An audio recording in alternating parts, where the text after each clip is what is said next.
ఏంటి అసలు రైతుల పరిస్థితి ఎలా ఉంది? జగన్ గారు ఉన్నప్పుడు ఎలా ఉంది, ఇప్పుడు ఎలా ఉంది అంటారు? రైతుల పరిస్థితి త్రిశంక స్వర్గం అనుకున్నారా మీరు?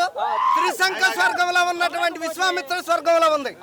ఎందుకంటే రైతుకి నీకు రైతు ఏదన్నా ఇవాళ సహాయం చేయాలి అంటే ఆ రైతు నా పొలం ఏదో రాశారు అనుకుంటున్నారు. దీనికి కావాల్సినటువంటి నిబంధనలు ఏమిటో తెలుసా? ఎకరానికి 810 రూపాయలు 820 రూపాయలు ఇన్సూరెన్స్ కట్టాలి. నువ్వు ఈ క్రాప్ చేయించాలి. ఈ రెండు చేస్తేనే నీకు అర్హుడివి.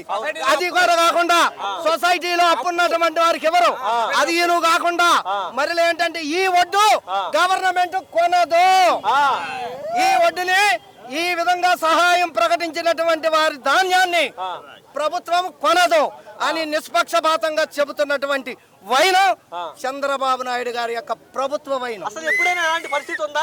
జగన్మోహన్ రెడ్డి గారు ఎలా ఉంది? పోయినసారి కూడా చంద్రబాబు నాయుడు గారు వచ్చినప్పుడు ఒడ్లు మునిగిపోతే ఆ చేలు మునిగిపోయిన వాళ్ళు కదా అది రకరకాలుగా ప్రకటించే అందరికి గుండు సున్నా చుట్టాయండి.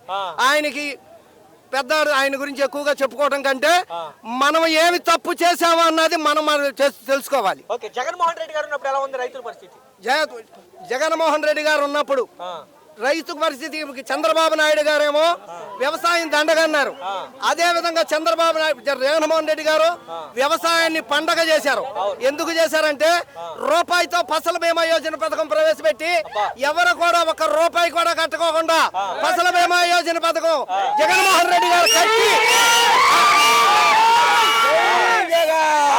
అది రాకపోయేటట్లయితే హెక్టార్కి 15,000 రూపాయలు, ఎకరానికి 6,000 రూపాయలు చొప్పున వీళ్ళు వాళ్ళు అని లేకుండా అందరికి నిష్పక్షపాతంగా అర్హులైనటువంటి వారు అందరికి కూడా జగన్మోహన్ రెడ్డి గారు హెక్టార్కి 15,000 రూపాయలు ఇచ్చి ఘనత సాధించారు.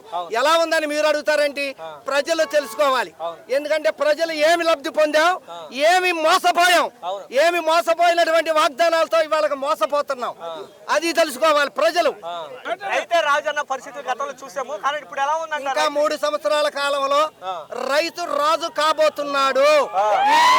ఈ 3 సంవత్సరాల కాలం రైతు ఈట కూలివాడి కన్నా హీనమైపోయాడు.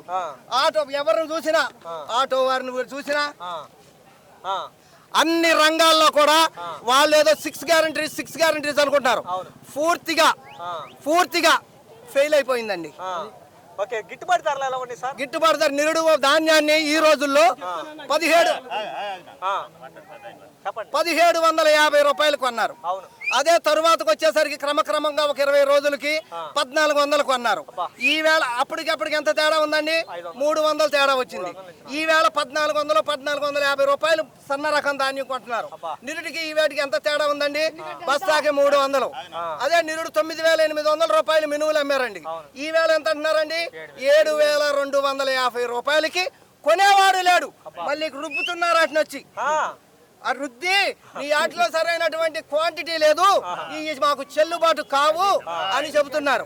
కనుక రైతు రాజు అవ్వాలంటే ఈ యొక్క కూటమి ప్రభుత్వంలో ఉన్నటువంటి ఈ నాయకులు దిగిపోతే గాని మళ్ళీ రైతు రాజు కాతాడు, మళ్ళీ రైతు కాలు రగరేస్తూ తిరుగుతాడు.